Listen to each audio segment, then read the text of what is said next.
This science fiction story begins by showing a girl named Reese, who is trapped in a strange room. The room has no visible door to escape, and to make things weirder, there are several telephones placed along the walls. When Reese goes closer to check, she notices that one black telephone has a number written on it. As soon as she picks up the note, the phone suddenly starts ringing. When Reese answers, she hears a recorded message from the other side talking about something called a flush that could save her life. It becomes clear that Reese is trapped in this place for some unknown reason. Confused and desperate, she starts dialing different numbers on the other telephones, but every time, she only hears the same recorded message about the flush. While she keeps trying to figure things out, water suddenly starts flowing from all the telephone receivers, slowly filling the room. Reese realizes that if she doesn't act fast, she might drown. Then, she notices a toilet installed high up on the wall. It makes no sense to her. Why would a toilet be placed there? But recalling the message about the flush and seeing how the water keeps rising, she concludes that if she somehow reaches the toilet and presses the flush, she might be able to drain the water.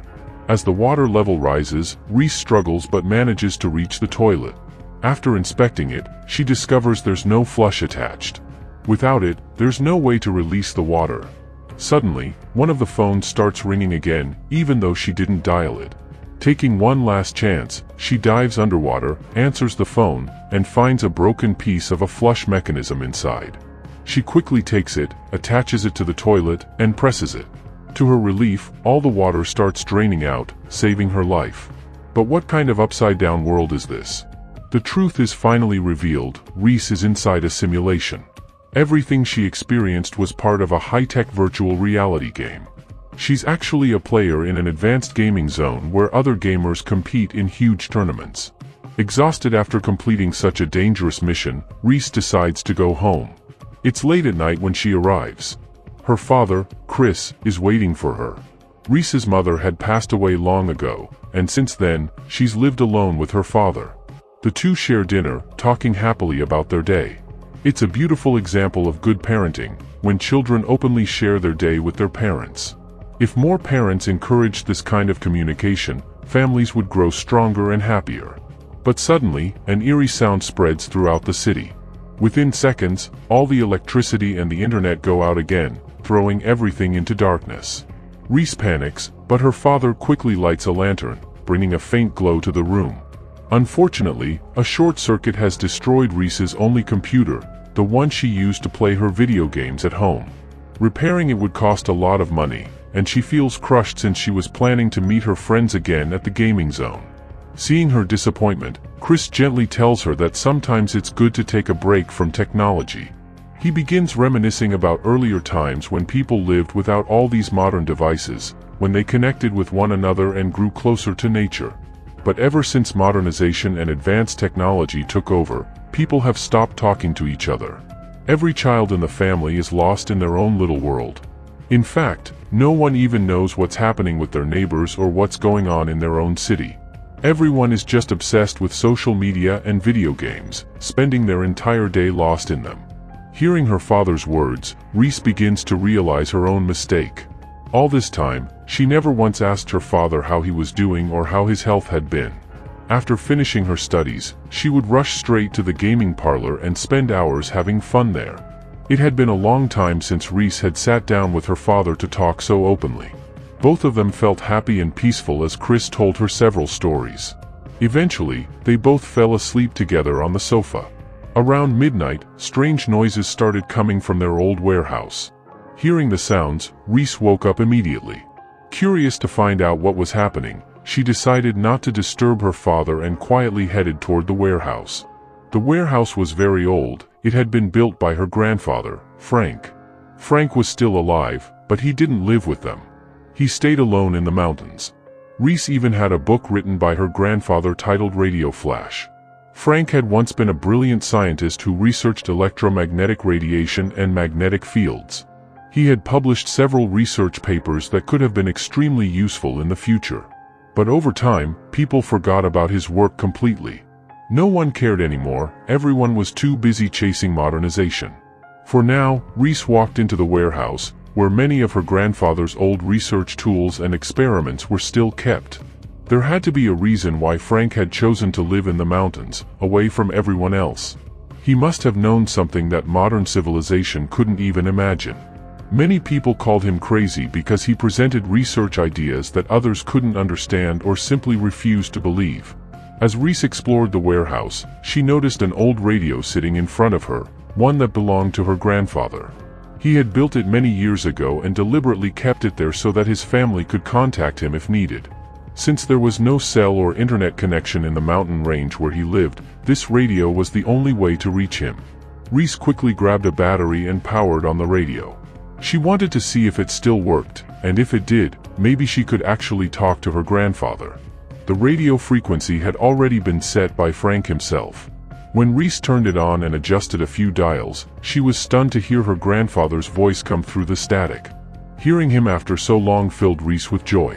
She explained the current situation to him, that all electricity had gone out across the city. But Frank already knew. In fact, he had predicted this exact event years ago. He told his granddaughter that this was an electromagnetic attack coming from outer space, something on a massive scale. And worse, this was only the beginning. Even greater dangers were yet to come, ones that could threaten the entire human race. Frank urged Reese to come to the mountain range immediately with her father. He had already made preparations there to survive without relying on modern technology. He gave her a detailed map showing the route to reach him and a walkie-talkie that would automatically connect once they came within his signal range. Reese was the only one who truly believed in her grandfather's research. Everything he had told her made complete sense, and she was convinced they needed to reach him as soon as possible. The next morning, Reese went straight to her father, Chris, and told him everything her grandfather had said. She explained that they had to travel to the mountain range to save their lives, because the situation on Earth was only going to get worse. But when Chris heard all this, he refused to believe it. He told his daughter that her grandfather was crazy, that no one had ever taken his warnings seriously, and that's why he had left everyone to live in the mountains alone. It was clear that Chris didn't respect or trust his father at all. Instead of believing him, he started saying unpleasant things about him. Reese, however, refused to back down. She kept insisting that if her father didn't believe her, he should at least talk to her grandfather once. After a lot of pleading, Chris finally agreed. They went to the warehouse, where the old radio was kept, and tried to make contact. It had been years since Chris had spoken to his father, so when Frank's voice finally came through, it was an emotional moment. Frank calmly explained everything to his son. He told him that the blackout they were experiencing was the result of electromagnetic radiation coming from outer space, filled with dangerous solar waves.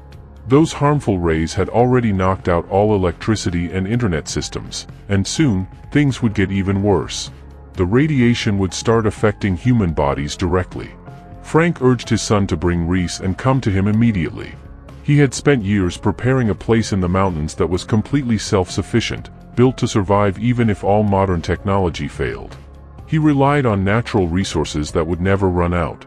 Frank had long predicted that cities would eventually run out of supplies, leading people to fight each other for food, water, and survival. If Reese wanted to stay alive, they had no choice but to go to him. After hearing everything in such detail, Chris finally agreed. He decided that if his father turned out to be wrong, they could always return to the city, but for now, it was worth the risk. Following the map Frank had given them, Chris and Reese began preparing for their journey. Frank lived far away, high up in the mountain range, so finding him wouldn't be easy. Still, they gathered their supplies, loaded the car, and set out. It had already been a full day since the blackout began, and its effects were now clearly visible everywhere.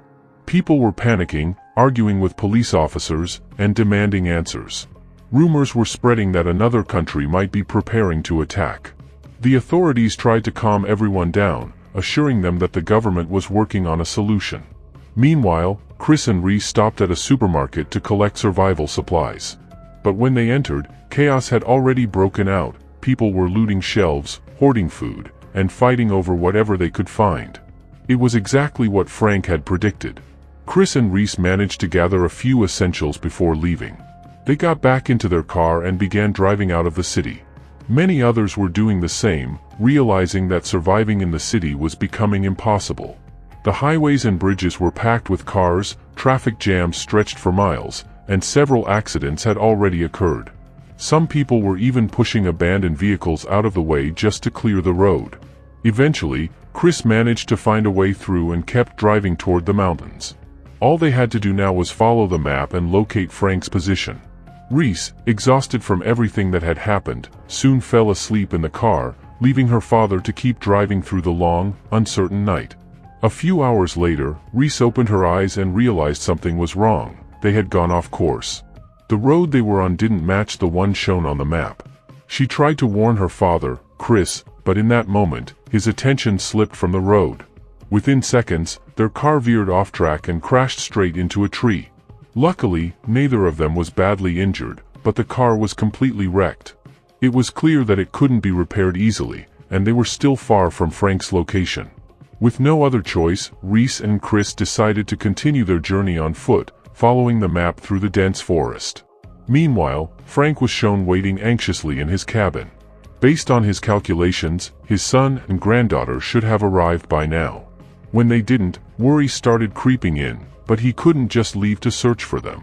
All he could do was hope and wait. Back in the forest, Chris and Reese kept walking deeper into the woods. Eventually, it became obvious that Chris was hurt more seriously than he had let on. He had multiple injuries from the crash, but hadn't told his daughter because he didn't want to appear weak. When Reese noticed the blood stains, she realized he was suffering from internal bleeding. His ribs had been damaged in the accident. Without proper medical care, his condition would quickly worsen. Reese supported her father as best she could, though his pace was slowing drastically. In dangerous survival situations like this, especially when someone is injured and there's no medical help nearby, experts recommend using natural survival techniques. The first step is to look for natural resources that can help stop bleeding, such as spider webs. When dried and applied to a wound, spider webs can clot the blood and stop it from flowing. Another useful remedy is the sap from certain trees, particularly pine or spruce.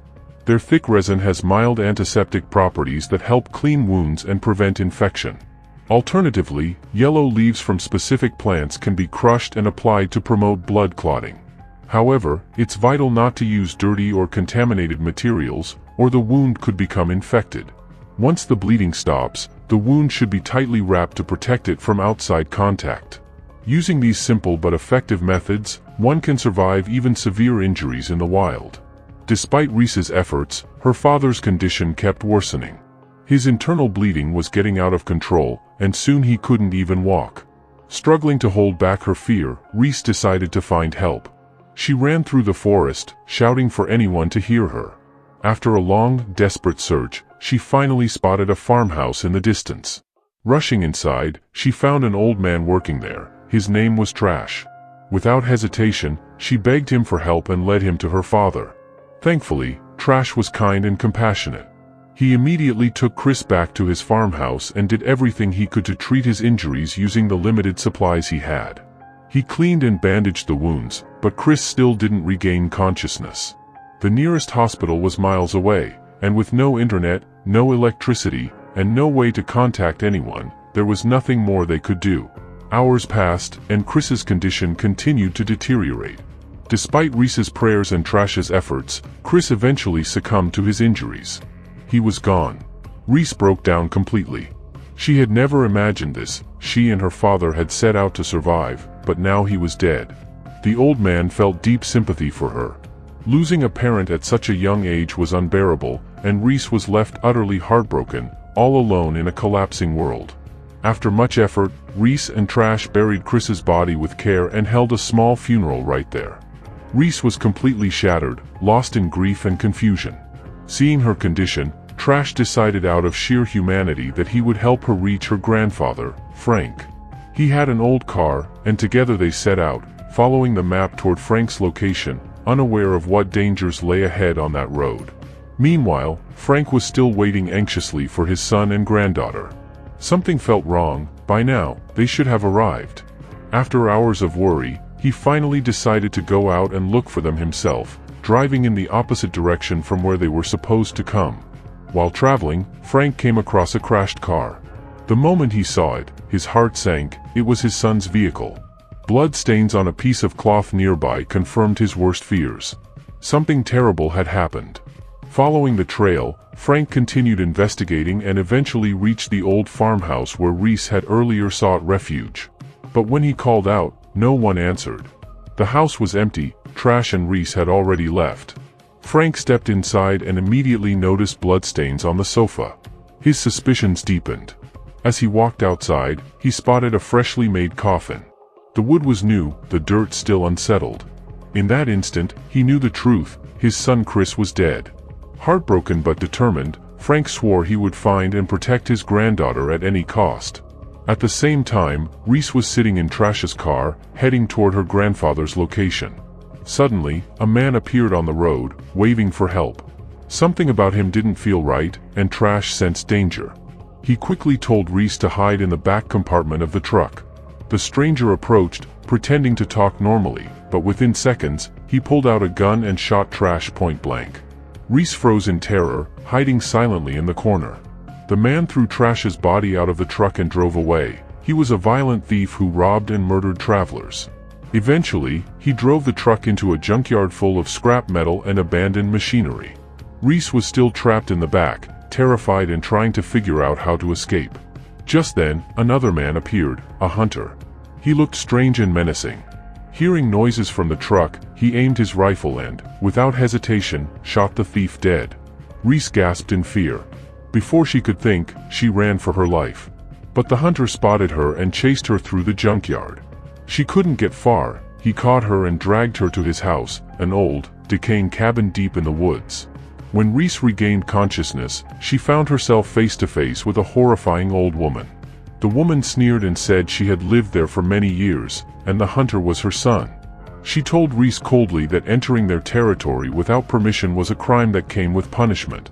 It became clear that Reese was now in grave danger. The old woman promised that Reese would pay for breaking their rules. Meanwhile, Frank, still searching tirelessly, came across Trash's body lying on the road. He recognized him immediately from the photograph he had seen earlier at the farmhouse. Realizing what that meant, Frank knew his granddaughter was in serious danger and that he had to find her fast. Back at the cabin, Reese sat trapped as the old woman and her son stood before her. The woman began rambling about her twisted family. Her son, the hunter, was named Billy, and she mentioned another boy, a shy and reclusive one named Quill, who never left his room. It became horrifyingly clear that this was not an ordinary family. They were psychopaths, murderers who took pleasure in torturing and killing anyone who crossed their path. Reese was heartbroken as she told the old woman, "My father is dead. Please, I just need to reach my grandfather. He's on top of that mountain, and I know the way." But the old woman didn't listen to a single word. She coldly said, "You're not going anywhere. Not until we find a use for you."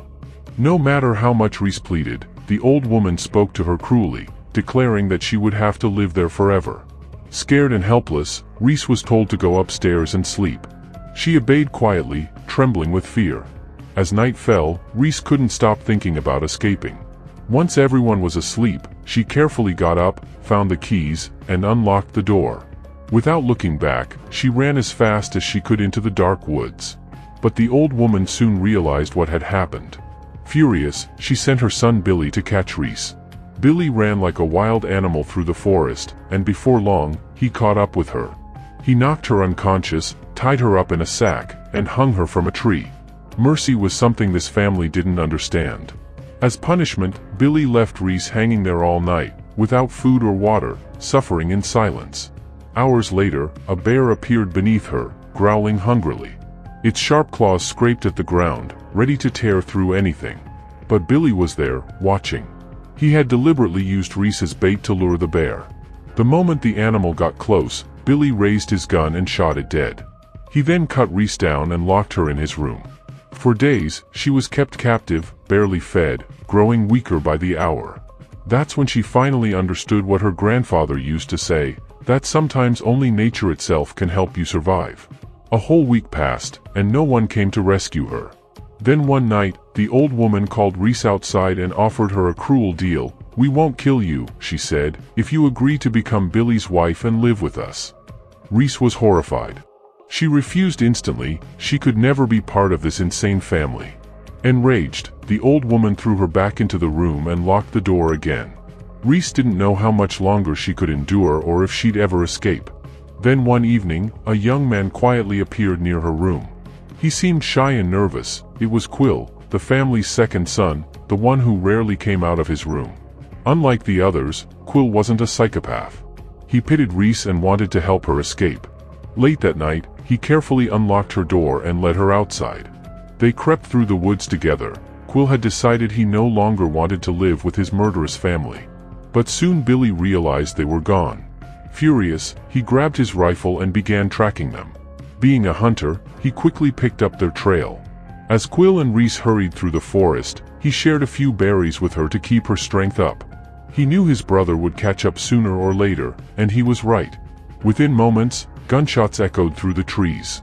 Billy was firing at them relentlessly. Reese and Quill ran until they reached a massive fallen tree spanning a deep ravine. Balancing carefully, they crossed it one step at a time. At one point, Quill almost slipped, but Reese caught his hand and pulled him to safety. Still, the bullets kept coming. They had to move fast. Eventually, they reached a stream surrounded by rocks and thick vegetation. Billy was close behind. Thinking quickly, Reese and Quill slipped silently into the cold water, submerging themselves completely, hoping the hunter wouldn't see or hear them. But of course, Billy soon realized what had happened and came charging toward them. Quill didn't want anything to happen to Reese, so he confronted his brother to protect her. The two brothers began to fight fiercely, struggling and shouting in the middle of the woods. During the scuffle, Billy's gun fell to the ground and slid toward Reese. She reached for it, but Reese had never handled a weapon before. She wasn't someone who could just take a life. Still, she saw that Billy was about to kill his own brother. Desperate to save Quill, Reese finally picked up the gun and pointed it at Billy. Just then, a loud gunshot echoed through the forest. Billy fell to the ground, dead. But the bullet hadn't come from Reese, it was fired by her grandfather, Frank, who had just arrived in time. Seeing his granddaughter alive filled him with overwhelming relief and joy. Frank rushed over and embraced Reese. Together, he and Quill took her back to his mountain farmhouse, hidden deep within the range. Everything there was natural, no electricity, no modern machines, just self-sustaining life built from the earth itself. Far from the chaos of the city, they lived peacefully. Quill, now recovering from his injuries, brought good news one day. The internet was slowly being restored, and the world was beginning to recover. But Reese had no desire to return. Her home, her safety, and her family were now with her grandfather. It was clear now, nature, the very force that gives us life, is also what ultimately saves us. And with that, this thrilling and emotional story comes to an end.